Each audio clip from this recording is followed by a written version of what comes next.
हम क्वांट के साथ साथ एक तरह की मिक्स एंड मैच सीरीज़ भी शुरू करने वाले हैं। मिक्स एंड मैच सीरीज़ में किस तरह के क्वेश्चन रहेंगे, इस तरह के टॉप नोट्स क्वेश्चंस जो हमेशा हमें कंफ्यूज करते हैं। ये एक सिटिंग पजल है। इसको करते कैसे हैं, मैं इसको जब कंसेप्ट लेकर आऊँगा तब तो बहुत डीप में समझाने वाला हूँ। अभी के लिए इतना समझो कि जो नीचे देखता है उसका लेफ्ट ये वाला होता है और राइट ये वाला, यानी जो साउथ को देखता है और जो नॉर्थ को देखता है उसका राइट ये होता है और उसका लेफ्ट ये होता है।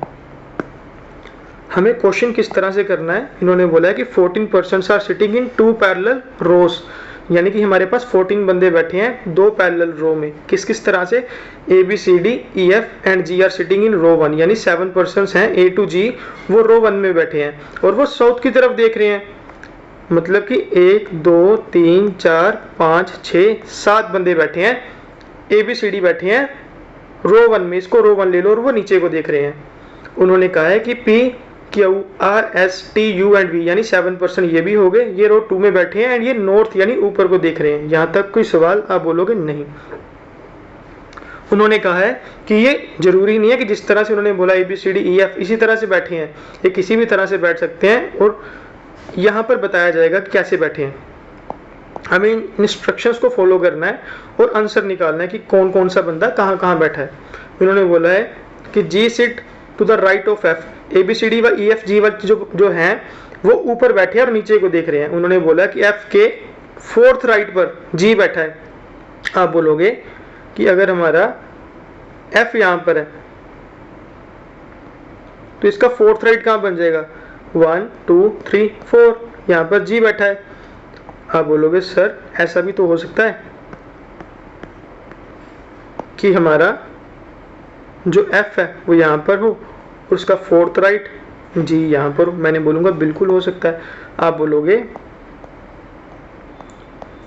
सर ऐसा भी तो हो सकता है कि हमारा एफ यहाँ पर हो और उसका 4th राइट जी यहाँ पर हो। मैं बोलूँगा बिल्कुल। उन्होंने बोला है एंड, ये एंड किसके लिए है, ये एक तरह की कंजंक्शन होती है। ये इन्होंने बोला है जी के लिए।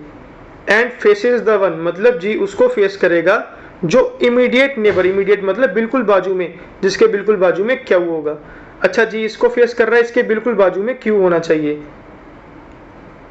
तो मैंने क्यू लगा दिया। अच्छा जी इसको फेस कर रहा है, इसके बिल्कुल बाजू में यहाँ भी हो सकता है, यहाँ भी हो सकता है, मतलब यहाँ 2 पॉसिबिलिटीज बन गई क्यू की।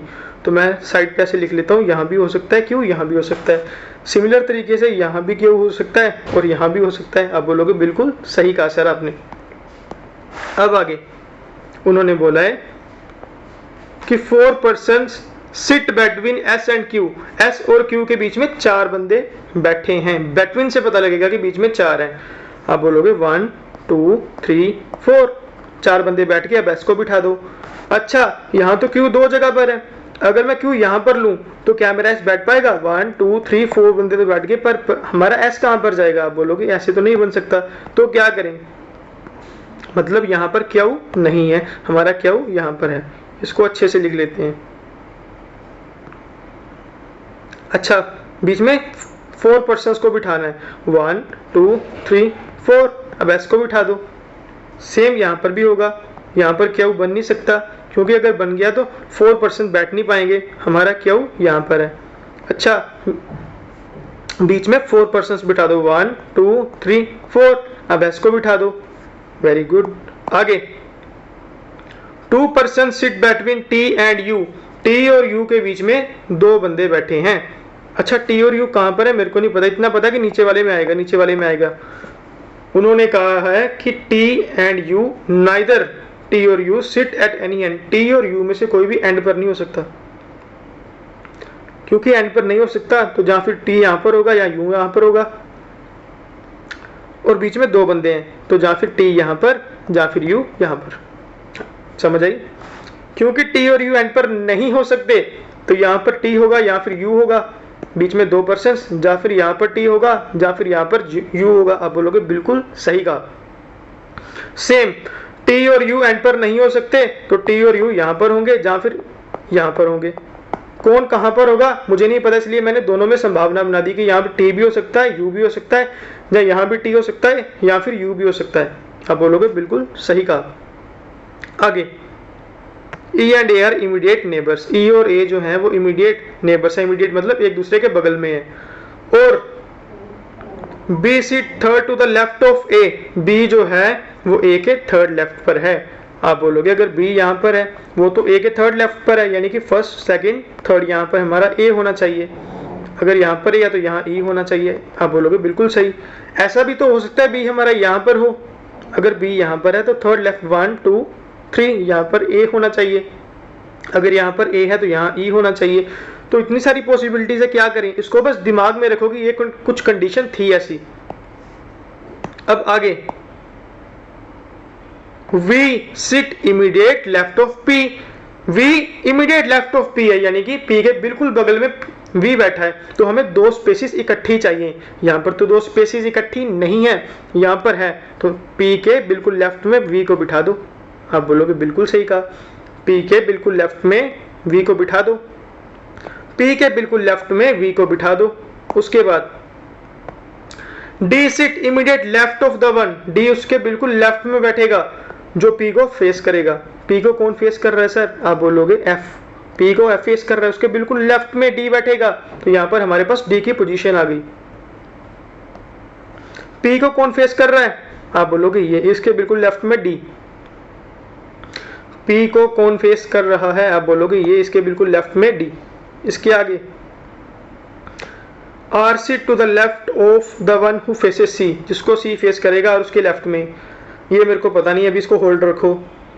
T does not sit, T does not face D, उन्होंने कहा है कि टी जो है वो डी के सामने नहीं बैठ सकता। यहां तो हमारे पास बिल्कुल सॉल्यूशन में बोलूंगा आ गया। आप बोलोगे कैसे, क्योंकि डी को फेस टी नहीं कर सकता, डी को फेस टी नहीं कर सकता, इसका मतलब यहां पर हमारा u है और यहां पर t है। क्यों, क्योंकि t d को फेस नहीं कर सकता। अगर मैं यहां पर t रखूंगा तो ये कंडीशन गलत हो जाएगी। सेम यहां पर भी बनेगा, t हमारा d को फेस नहीं कर सकता, इसका मतलब यहां पर u है और यहां पर t है। यहां भी सेम बनेगा कि हमारा जो t है वो d को फेस नहीं कर सकता, d के सामने नहीं बैठेगा d, तो यहाँ पर u है, यहाँ पर t है।